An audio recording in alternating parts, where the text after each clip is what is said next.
Good morning everyone. আশা করছি সবাই ভালো আছো। আমি অনন্যা, আর তোমাদের সাথে আজকে শেয়ার করব আমার করা একটা পাঞ্জাবি ডিজাইন। দেখো, আমি প্রথম থেকে ভিডিওটা রেকর্ড করতে পারিনি, কারণ কিছু প্রবলেম ছিল, কিন্তু একটু একটু আঁকাগুলো আমি দেখিয়েছি মাঝে মাঝে।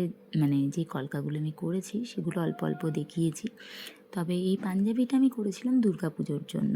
যেহেতু দুর্গাপুজো এখন করা নাড়ছে, তো আমার একজনকে গিফট করার ছিল, মানে আমার খুব কাছের একজনকে গিফট করার ছিল, তাই আমি পাঞ্জাবিটা নিজে হাতে বানিয়েছিলাম।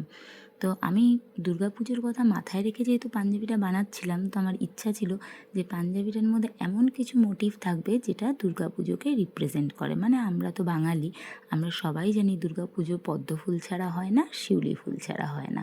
তো আমি ঠিক করেছিলাম পাঞ্জাবিটাতে পদ্ম আর শিউলি ছড়িয়ে দেবো।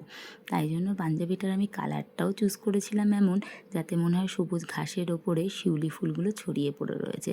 তো সবুজ কালারের পাঞ্জাবিটার মধ্যে এই শিউলি ফুলগুলো আর এই পদ্মের ডিজাইনটা তোমাদের কেমন লাগলো অবশ্যই কিন্তু জানাতে ভুলো না তোমরা। আমার খুব ভালো লাগবে তোমাদের কমেন্টগুলো পড়লে। তোমরা যদি একটু রিপ্লাই করো, আমি আরও সুন্দর সুন্দর কাজ করার অনেক সাহস পাবো।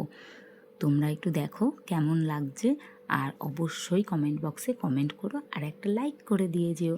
আর যদি তোমরা এরকম পাঞ্জাবি বানাতে চাও, তাহলে আমাকে কল অথবা টেক্সট করো, আমি রিপ্লাই করে দেব।